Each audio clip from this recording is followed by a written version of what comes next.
Okay friends, Ram अवतार academy में आप सभी का स्वागत है। क्लास 10th में अभी तक हमने एक्सरसाइज 1.1 और 1.2 कर ली थी।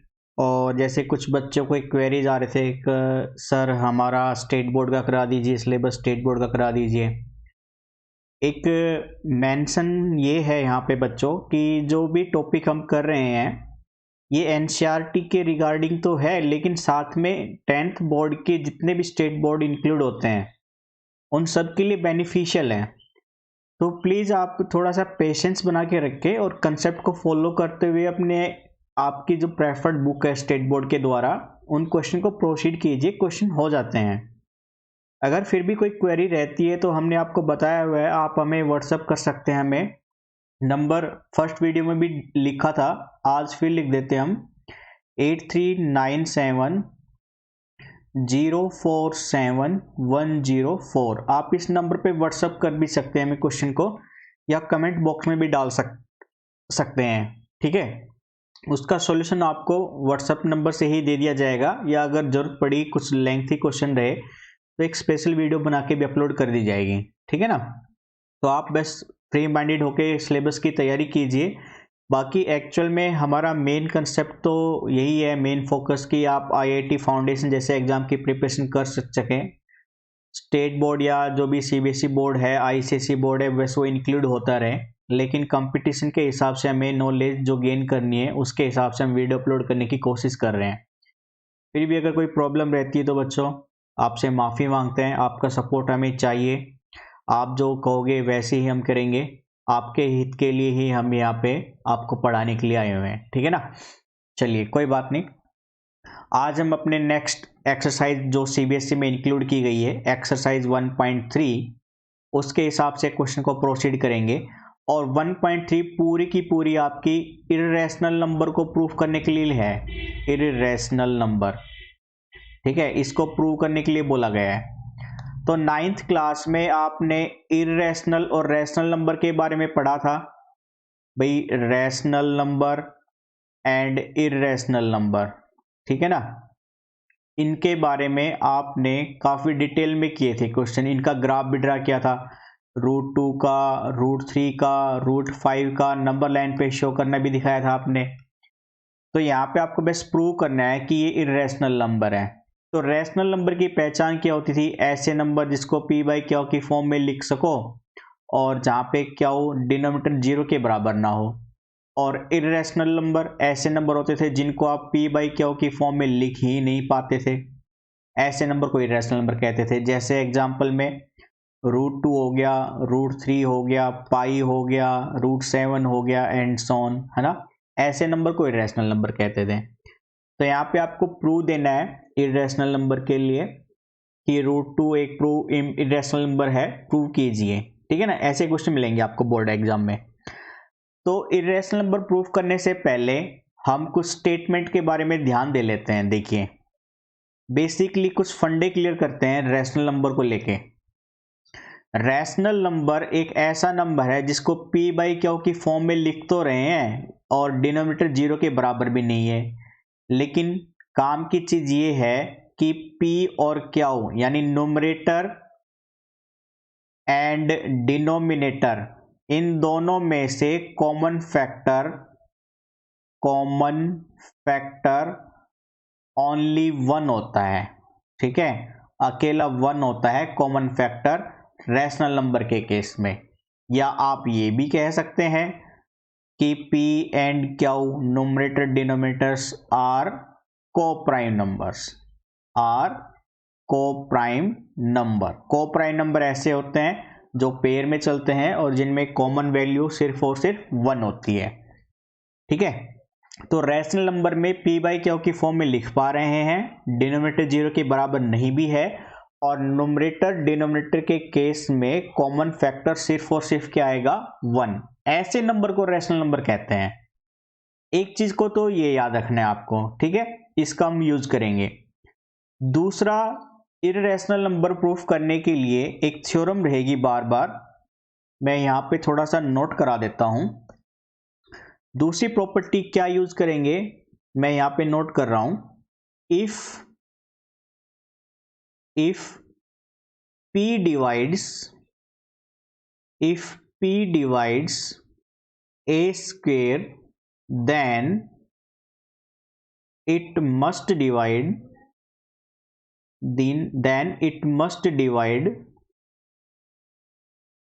a। ठीक है, यानी मैं कह रहा हूं कि P अगर a स्क्वायर को डिवाइड करेगा ना, तो P को a को भी डिवाइड करना पड़ेगा, ये जरूरी है। क्यों? प्रूफ देखते हैं भाई इसका। ठीक है, प्रूफ पूछ भी लेते हैं कभी कभी आपसे।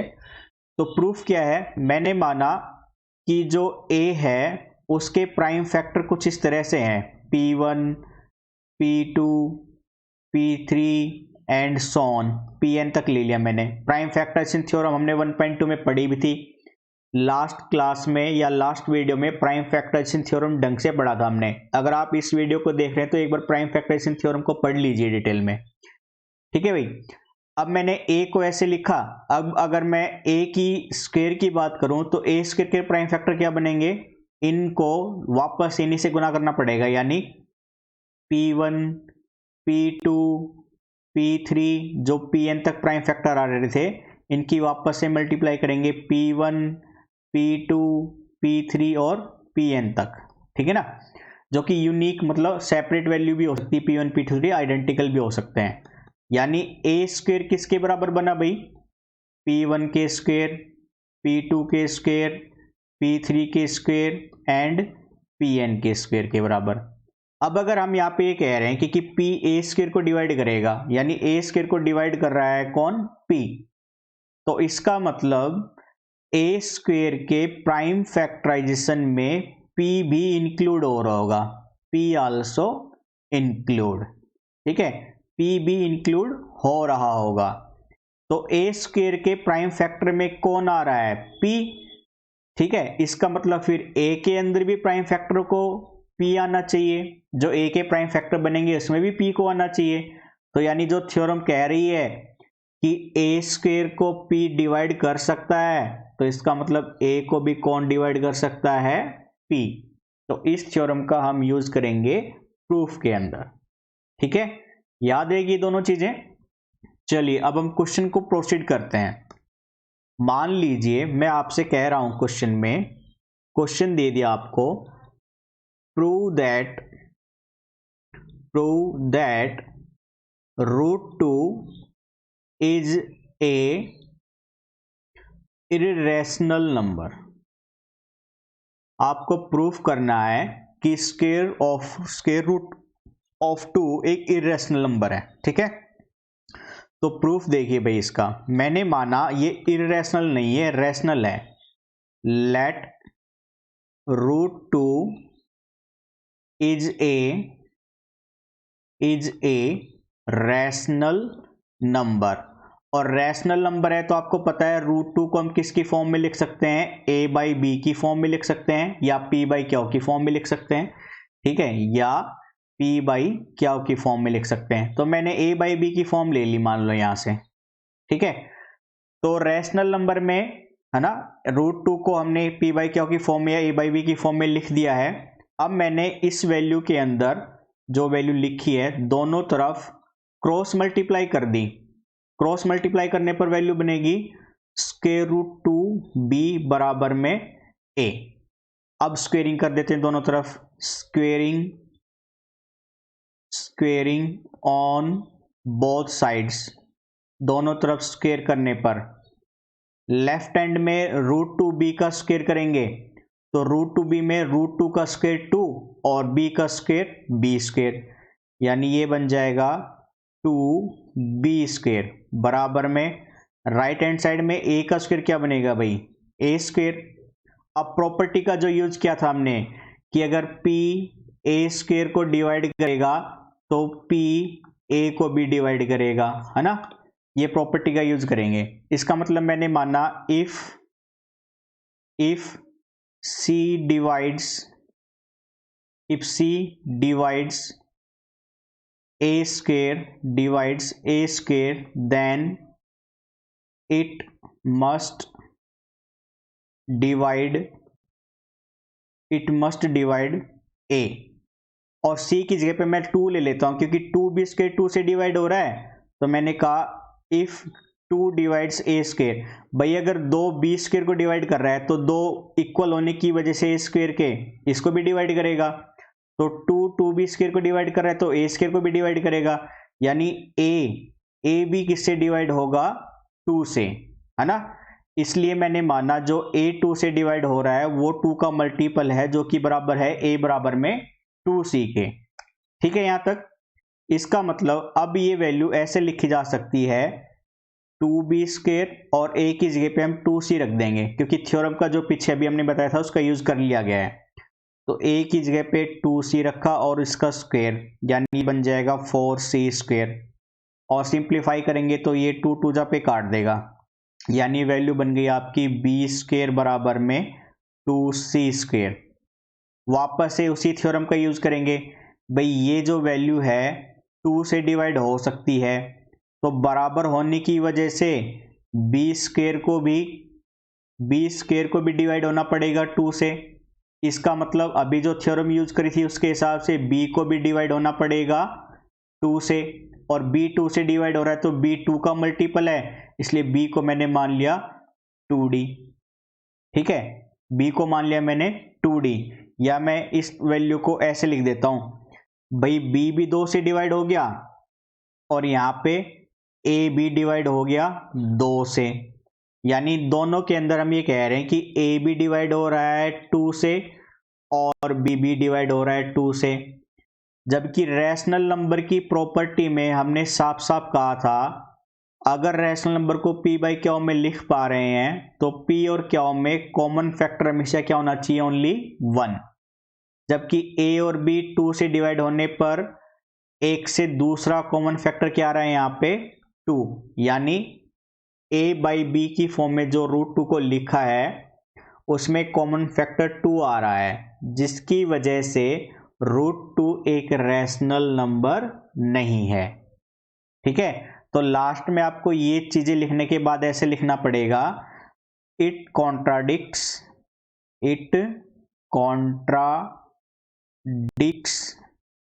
आवर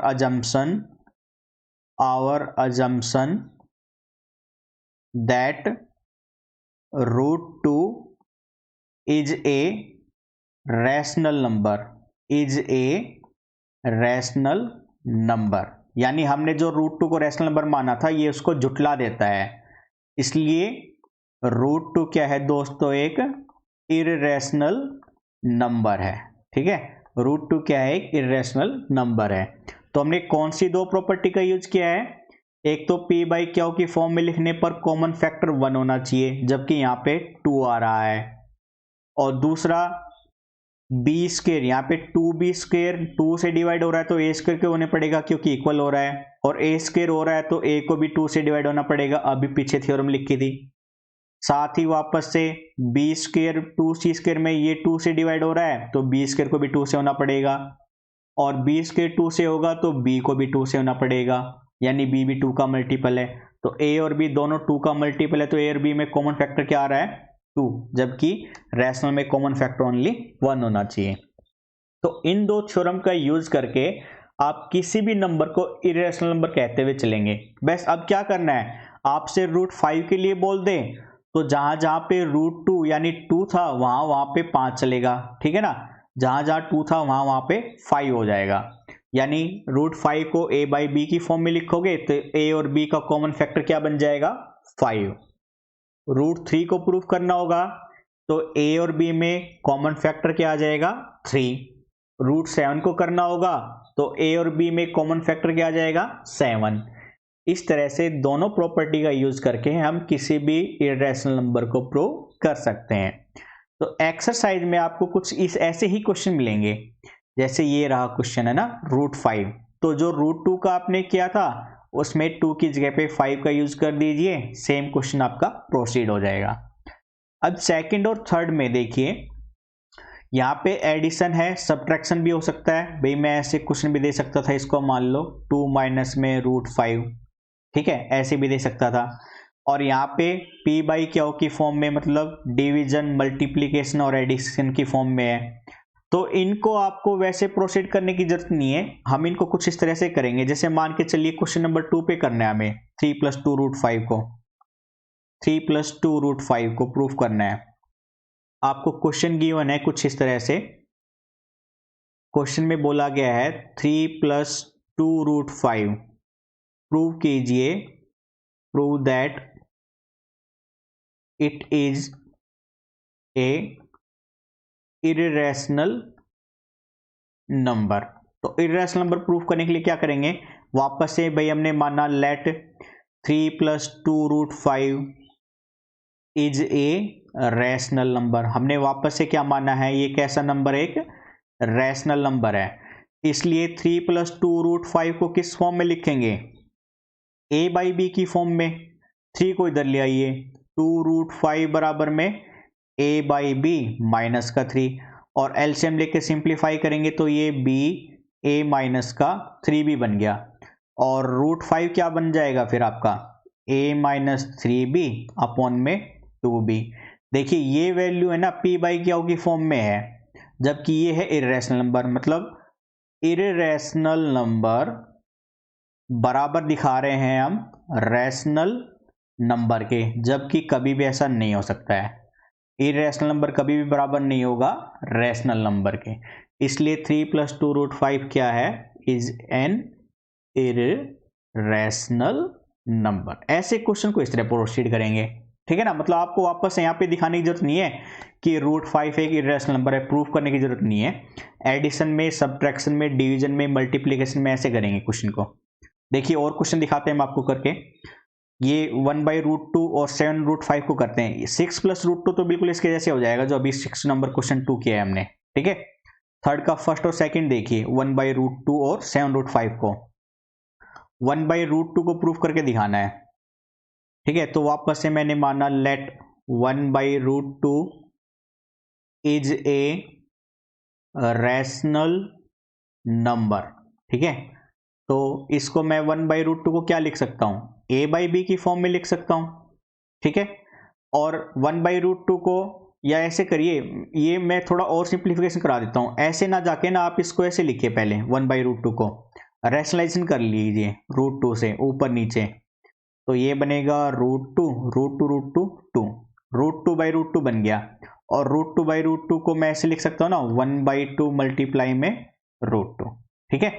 तो अब मैंने माना ये एक रैशनल नंबर है, इसलिए मैं क्या लिखूंगा 1/2 √2 बराबर में a/b, और √2 क्या बन जाएगा दोस्तों 2a/b। वापस से √2 एक इर्रेशनल नंबर है, इर्रेशनल नंबर, और 2a/b एक रैशनल नंबर है क्योंकि p/q की फॉर्म में लिखा है, जबकि दोनों बराबर हो नहीं सकते। इसका मतलब 1/√2 जो है वो भी कैसा नंबर रहेगा, इर्रेशनल नंबर रहेगा, ठीक है। इसको ऐसे प्रोसीड कर सकते हैं। आगे क्वेश्चन है आपका 7√5 को। 7√5 को भी ऐसे कर लेते हैं। देखिए 7√5 को वापस से मान लीजिए एक रैशनल नंबर है, यानी a/b की फॉर्म में लिख सकते हो, और √5 किसके बराबर बन जाएगा, a/7b की फॉर्म में बन जाएगा। वापस से √5 एक इर्रेशनल नंबर, और a/7b एक रैशनल नंबर है p/q में लिखने की वजह से, जबकि दोनों इक्वल हो नहीं सकते, यानी 7√5 भी क्या होगा, इज ए इर्रेशनल नंबर, ठीक है ना। तो मल्टीप्लिकेशन, डिवीजन, एडिशन, सब्ट्रैक्शन, अगर ऐसे नंबर चल रहे हो इर्रेशनल के साथ तो आप इस तरह से प्रोसीड कर सकते हो। और सिंगल चले √2, √3, √5, √7 तो हम अपने पहले क्वेश्चन में देख चुके हैं, आपको उसी तरह प्रोसीड करना पड़ेगा, ठीक है ना। इसी के साथ आप ये एक्सरसाइज 1.3 कंप्लीट कर सकते हैं। इसके अलावा अगर कोई स्टेट बोर्ड में, या आप दूसरी बुक प्रेफर कर रहे हैं RS अग्रवाल या अदर कोई राइटर की बुक को, और आपको किसी क्वेश्चन में प्रॉब्लम आ रही हो, तो हम आपको पहले कह चुके हैं आप व्हाट्सएप पे क्वेश्चन प्रोसीड कर सकते हैं, मतलब फॉरवर्ड कर सकते हैं। उसका सॉल्यूशन आपको व्हाट्सएप पे ही मिल जाएगा, या क्वेश्चन का कलेक्शन ज़्यादा हुआ तो एक बेसिक छोटी वीडियो बना के आपको अपलोड कर दी जाएगी, ठीक है ना। इसी के साथ ही हम अपने सीनियर को आप बता दीजिएगा कि क्लास 12th के लिए मैथ की और फिजिक्स की क्लास स्टार्ट होने वाली है इसी वीक में, और NDA मैथ का सीरीज चल ही रहा था, और एक जनरल साइंस के क्लासेज और लेके आ रहे हैं जो सिर्फ कंपटीशन जो मतलब 10th और 9th इनके मतलब बेसिक तो क्लियर करेगी ही करेगी, साथ में 11th 12th के लिए भी हेल्पफुल है। प्लस में जो आपके भाई बहन, यार दोस्त या सीनियर पेरेंट्स या कोई अंकल आंटी जो तैयारी कर रहा हो एसएसबी की, रेलवे की, एसएससी में, ठीक है, स्टेट बोर्ड में या कहीं पे भी पीसीएस की, आईएएस की, ठीक है, पब्लिक सर्विस कमीशन की, किसी भी कंपटीशन एग्जाम की तैयारी कर रहा हो, तो उसके लिए भी जनरल साइंस की क्लासेज इसी वीक में स्टार्ट कर दी जाएगी। आप उनको बता दीजिएगा कि चैनल को सब्सक्राइब करके रखें और बेल आइकन को जरूर दबा लें नोटिफिकेशन के लिए, और वीडियो को लाइक एंड शेयर करना ना भूलें। तो आपसे रिक्वेस्ट है दोस्तों, प्लीज़ सपोर्ट कीजिए हमें, ताकि हम यहाँ से आप जैसे बच्चों की हेल्प कर सकें और free of classes all the times आपको मिलती रहे। इतना ही नहीं, अगर आप हायर एजुकेशन के लिए भी फाइनेंशियल वीक रहते हैं तो आपको यहाँ से जो बेनिफिट हमें मिलेगा उससे सपोर्ट किया जाएगा आपको फाइनेंशियली भी, ठीक है। इसलिए आप लोगों का साथ जरूरी है।